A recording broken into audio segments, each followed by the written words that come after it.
This is 2 Corinthians 11 in verse 30. If I must needs glory, I will glory in that which concerns my infirmities. If I must needs glory, I will glory of the things which concern my infirmities. When we talk about the Christian ministry, which I did this morning on the phone with Pastor Schaller regarding our elders and trustees meeting, we went over the things that we are good at,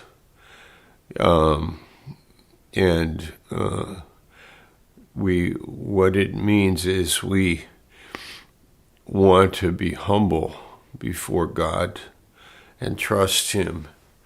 And if we glory, we would glory in the things that actually maybe we could say trouble us, the things that concern our infirmities, our struggles, our failures, our inadequacy. Yesterday morning in the church, we preached about how wrong we can be and calling out for Barabbas to be set free and that Christ would be crucified.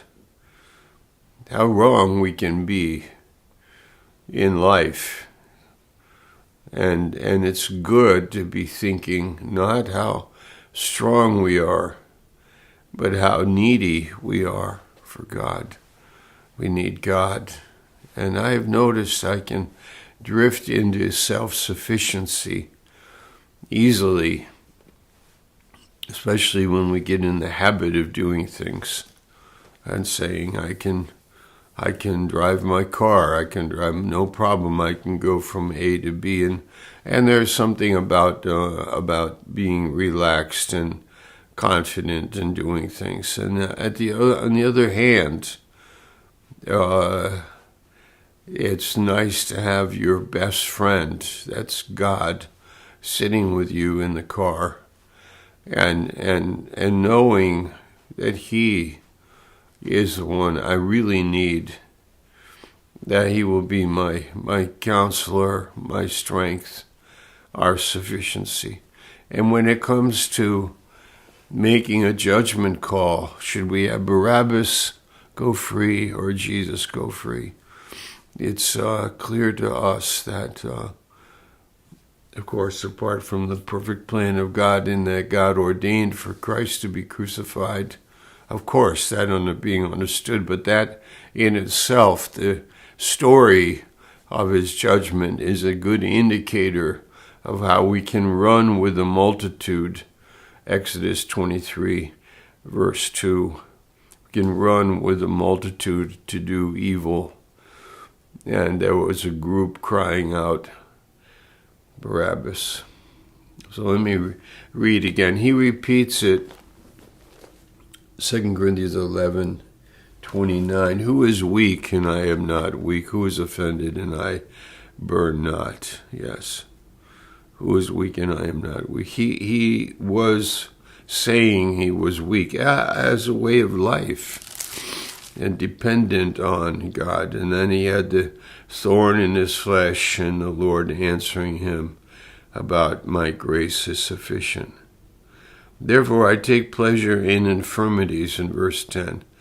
He actually welcomed the struggles. He welcomed the problems, in reproaches, in necessities, in persecutions, in distresses, for Christ's sake. For when I am weak, then am I strong.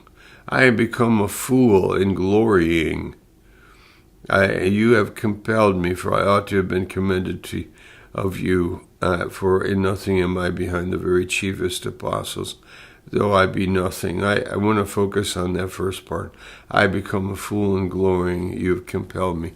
You know, the Corinthians, like all of us naturally minded and carnal, can really just think about how strong we are, how smart we are, how capable we are, and all of these kind of natural things.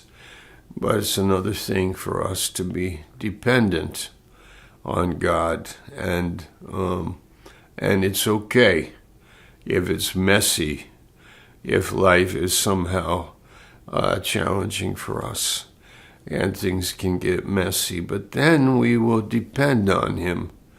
Then we will bow our knees, bend before Him. We will then be submitted and look for His heart and His mind. Let's love one another. Let's forgive one another. Let's embrace one another in grace. The same grace we have received, may we give it to our brothers and sisters. Amen. God bless you.